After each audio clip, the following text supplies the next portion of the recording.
To those who would rule, not lead, we're not complying. Such is the message of this Leo new moon on the 19th of August at 2:39 Universal Time. Happy Flynn here with your lunar report. If you tuned into my last report, the Aquarius full moon, the tagline I used then was, I am lying, hear me roar. I spoke about the fact that we're just getting started. And last moon, full moon in Aquarius was kind of like a setting up for this new moon in Leo. We are still in Leo season. And being that this moon is in Leo, we've got the full weight of Leo's capacity. There, the sun, the moon, and we have, as it happens, another personal planet, Mercury, there beside the new moon. But this new moon is very potent for a number of reasons. Look at the chart, if you would, please. You'll see that there's this orange triangle. If you're not familiar with that, it's a grand fire trine. And the reason why is we've got the sun and the moon conjunct Mercury in Leo, fire sign, making a trine, a harmonious aspect to Mars in Aries, which is Mars's home, and it will be there until the early next year, which in and of itself is a rare event. But Mars is conjunct, doesn't show up here in the chart, but Mars is conjunct Eris, his sister, the scorned goddess of war and discord, standing by his side, and flanked beside them is Lilith, the she-devil temptress taking no prisoners, and they are all standing at the ready in service to Leo, because Leo is sovereign. Leo reigns. This is the spirit of Leo. We are in the season of Leo. And with Mercury there, which is about expressing with in the house, the fifth house of Leo is expression, but Mercury is communication. Mercury is breath. The roar is getting louder. And so Mars with Eris and Lilith, they are waving this, brandishing this flaming torch in this battle cry at the ready for Leo as required. And then if you look at the top of this triangle, this orange great fiery grand trine, we have the blue dot. That is the south node. The south node is our past. It is our habits.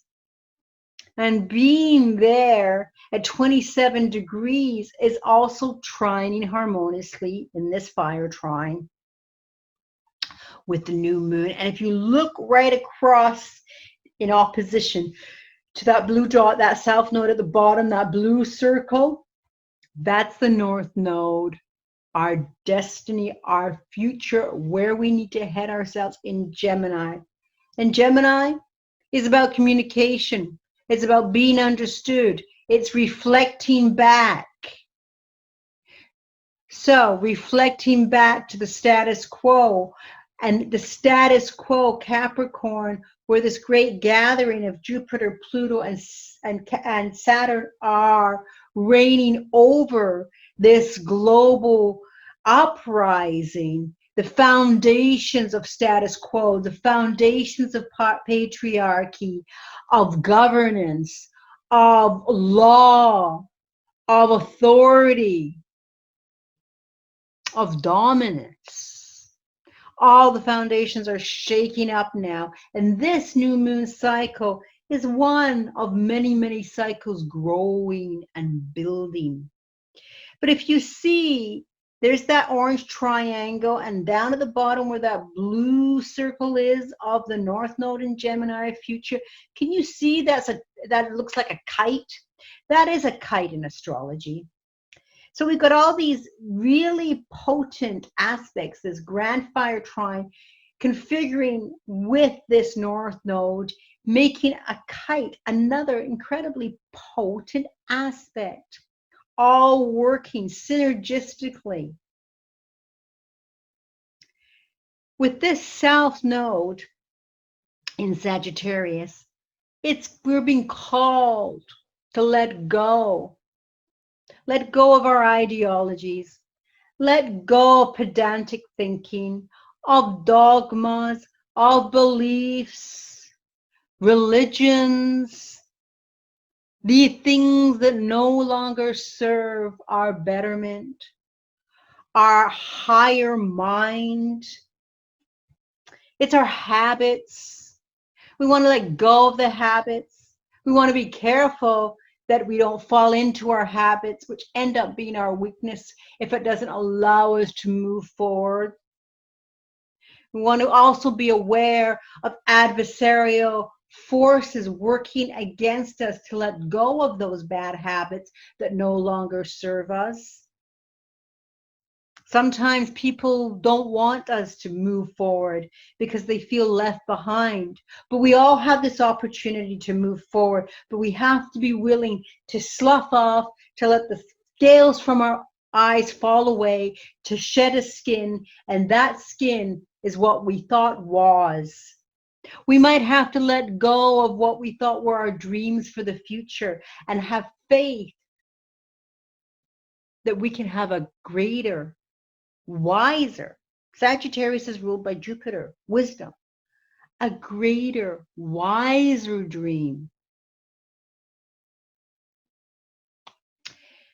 I started off this report saying, to those who rule but do not lead, we are not complying.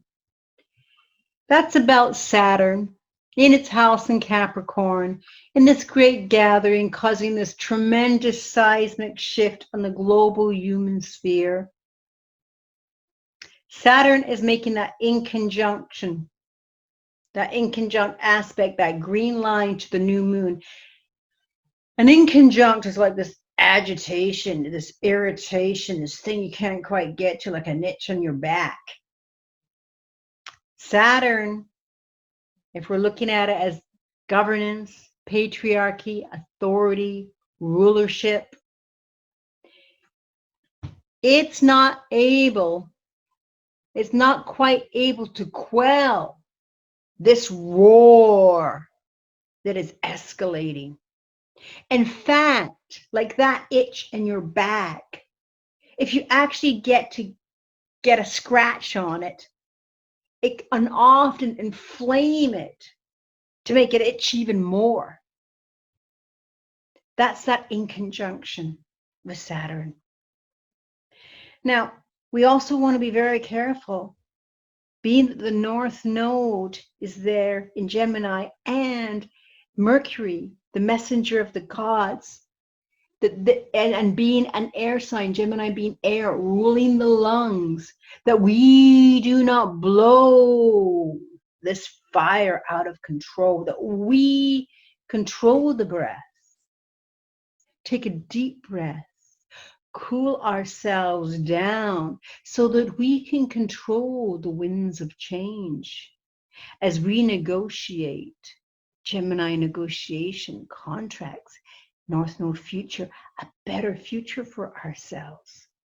We can be very impetuous during this new moon, impulsive, do now, think later. That's very much Mars. It's penetrative, it's going forth, rushing ahead, catalyzing. We want to make sure we keep a cool head, that we control the winds of change. We take that deep breath. Gemini rules the lungs. This is about breathing deeper meaning into our future. There's so much information being shared Everything's moving so fast at a dizzying pace. It's mercurial. It's lightning speed, electronic. Here, and then it's gone. So we want to take our time and understand from all perspectives, all facets of what's on the table, what's up for negotiation, so that we don't burn ourselves in haste.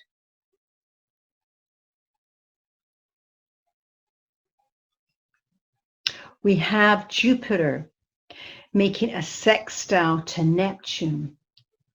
Now, in this Leo season of creative expression, this Jupiter imbuing Neptune, feeding off of each other, these two big outward planets, speaks of the potential for tremendous, imaginative, beautiful creativity. That's his higher expression. But Jupiter can be excessive. And given that this is a sextile, I don't expect that it will be excessive in a detrimental way. But just to be aware, we don't want to get so out of our heads that we find ourselves spiraling down some Alice in Wonderland rabbit hole. We want to be careful of not using substances as a way of medicating ourselves, feeling delusional about what is taking place right now. Potentially what this can be for us is seeing something we never ever saw before. Pisces is the sign of spirituality. We may have a spiritual awakening. And even though there's all that war energy going on there in Aries, let us use this at the highest level. This is a spiritual war.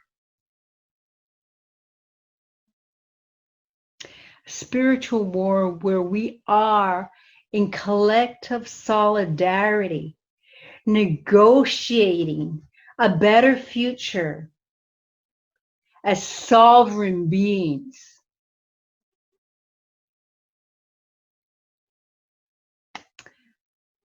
May you have a cool-headed new moon. May you temper the fires of your passion to work to your highest end. And may you move through this coming out wiser.